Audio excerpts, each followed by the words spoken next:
Alright guys, so it's up. My camera died on me, my storage was full there for a second. So I hope you got the beginning of me taking down the 12-volt one. This 6-volt one is significantly lighter. So this is the side that has no wax on it. So it looks super good. Everything seems to turn really nice and free. Bearings have a bit of noise on them, but I just wanted to get it going first just to see how it operates. I'm probably not going to leave it up for long with that old blade. I want to make a couple replicas because that blade design is far superior to the one that I copied, which was homemade. It actually spins very free even with this light little breeze, and my other blade requires quite the breeze to even start spinning. So we're gonna see how this works. As you can see, we're in the bush. It's not set up for producing power. It's just, you know, it's here just for display, but if I can get a little bit of wind off of it and get it to spin, that would make me really happy. So the only place I didn't clean up was the brake in there, and some of the blade, only half of it's done, as you can see. But I might just climb up the tower and do it honestly and hose it off there.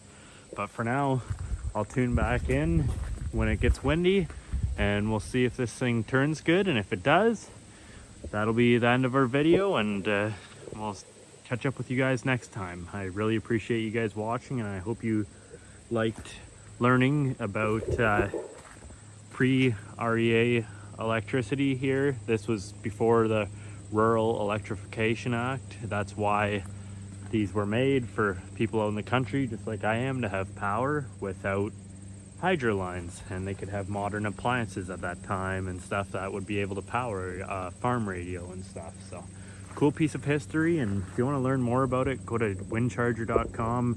Mike that runs that, he's a great guy and has helped me out significantly over the years, and if you're watching this, Mike, I really appreciate your help. So enjoy guys, and catch up with you when the wind comes. All right, so it is bang on 1 week later. It's coffee time. I'm going down. I woke up this morning and I thought, I heard a bit of wind. We had a nice rain to wake up to at about 5 this morning, and then it stopped now. We're getting close to 8. Slept in today, but I just had to spin the windmills because the wind's coming in from like the northeast here. It's kind of a funky direction. I can never get my directions right in my parents' place here, but the blade's working well. And an update, I have talked to a guy that almost an acquaintance that I got to know through buying truck parts for my old Dodge, and he's a woodworker, really good at it. And I asked about their CNC machines and his capabilities on them, and if he could hook me up with being able to scan this old blade and making a 3D model. Mike had sent me a 3D model that he used of the blade, so we're going to try that. But if that doesn't work, they're going to scan this blade and make one from scratch, and then I will have a file and I can get them made anywhere. So if anybody has Winchargers, I know Mike can't, or he supplies the States with blades, but they cost a fortune to ship to Canada. So if I could find a place to make them and you have a Wincharger, I would love to be able to make blades and get them out to people for a reasonable cost and not make much money off of them, just to get them out there and keep these things alive. Anyways, I'll stop rambling on, but this concludes our video of the 1930s Wincharger, and she's up and spinning.